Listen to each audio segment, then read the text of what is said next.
kujitambulisha. Naitwa Alinani Ambirikile Ngusa. Mimi pamoja na utumishi wa umma ni mchungaji. Ni mchungaji msaidizi wa askofu wa jimbo la Pwani Magharibi wa makanisa ya Tanzania Assemblies of God.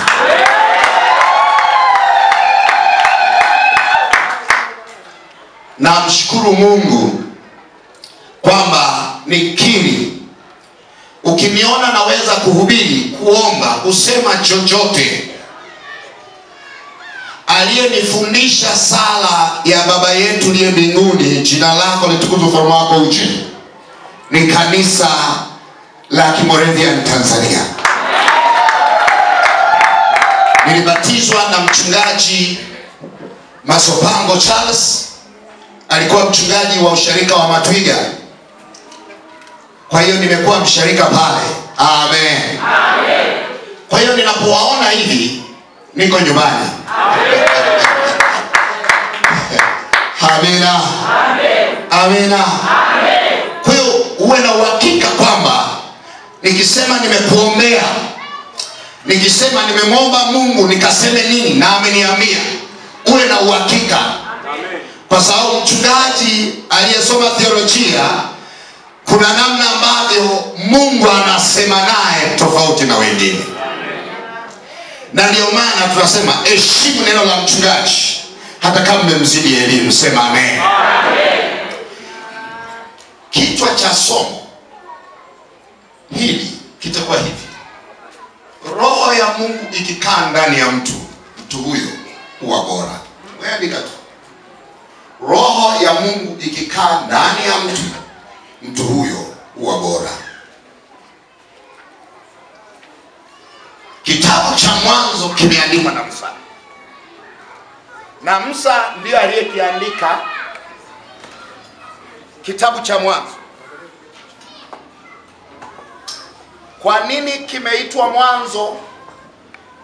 Kwa sababu Musa ndiye aliyekuhani wa kanisa la mwanzo, ambaye Mungu alimwita kwa mara ya kwanza kwenye sura ile ya kwanza.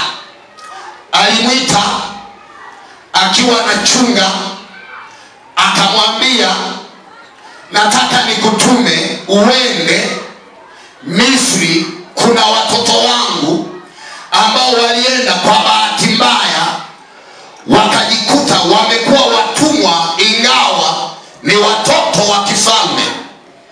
Kwa hiyo akasema, nenda ukawakomboe.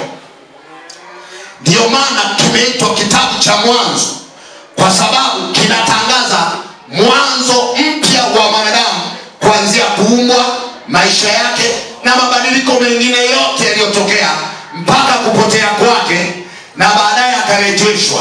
Jina la Bwana libarikiwe. Amen. Sasa hili niliyosoma ni Kutoka, na sura niliyosoma ni ya 31. Ni Mungu alikuwa anasema juu ya mtu ambaye ndani yake ameamua kuiweka roho yake. Roho ya Mungu ikaingia ndani ya mtu anaitwa Bezaleli, na ile roho imewekwa maalum kabisa kwa ajili ya maarifa, maarifa ya ustadi, ustadi wa kujenga hema ya Mungu, kujenga madhabahu ya Mungu, kujenga mahali ambapo Mungu ataabudiwa. Jina la Bwana libarikiwe. Amen. Yale maarifa ndani ya Bezaleli ni Mungu ameyaweka, lakini hajasema ameweka maarifa kama vile ambavyo walimu tunaweka maarifa ndani ya mtoto. Anafika shuleni hadi chochote, tunaanza kumfundisha mpaka anajua. Hii ni tofauti. Hii ni Mungu anaweka roho yake ndani ya mtu, na hiyo roho yake ni maarifa, ni ustadi, ni ujuzi, ni ufundi kwa ajili ya kujenga ufalme wa Mungu. Jina la Bwana libarikiwe. limepewa kichwa, roho ya Mungu ikikaa ndani ya mtu huyo bora, limelenga kwamba kila mtu kwa kadri alioumbwa, Mungu anapoiweka roho yake ndani yake, maana yake anaweka maarifa, ili yale maarifa yalifae kanisa, ili yale maarifa yafae ufalme wa Mungu. Ya ufalme wa Mungu iko mikononi mwa Mungu, lakini inapitia watu, na watu hao si wengine, ni mimi na wewe. Na ndio maana tumeumbwa wa Tanzania, na ndio maana tukaumbwa Mbeya, na ndio maana tukawekwa hapa Yeriko, na ndio maana tumehudhuria ibada hii. Nataka nikwambie, ndani yako kuna roho ya Mungu kwa ajili ya ufalme wake. Hiyo roho ya Mungu imeweka ujuzi na maarifa tofauti tofauti. Wengine kama Bezaleli waliwekewa roho ya Mungu ndani kwa ajili ya kusanifu hekalu, kwa ajili ya kusanifu mahali ambapo watu watamwabudu Mungu. Lakini wengine ndani yao Mungu ameweka roho yake, ameweka maarifa na ujuzi kwa ajili ya kumsifu Mungu, kwa ajili ya kumwinua Mungu, kwa ajili ya kusema uweza na mamlaka aliyonayo Mungu. Kama kuna mtu, iwe kwa hila, iwe kwa uchawi, iwe kwa kupendea kwa waganga, kuna mahali alitaka kudhurumu hatima yako, natangaza katika jina la Yesu ya kwamba ama za kwake ama za kwetu katika jina la Yesu. Maana hata kama wengine watajipanga ili kushindana na hatima yako, bado Mungu atajipanga kushindana nao wanaoshindana na wewe. Anayeshindana na wewe kwenye ulimwengu wa roho, acha shindane na Bwana katika jina la Yesu.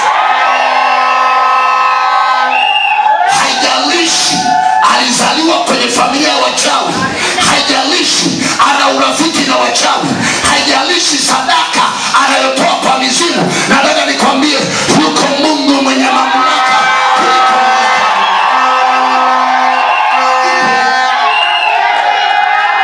Mungu mwenye hatima za watu, ndiye ambaye roho yake inaishi ndani ya watu.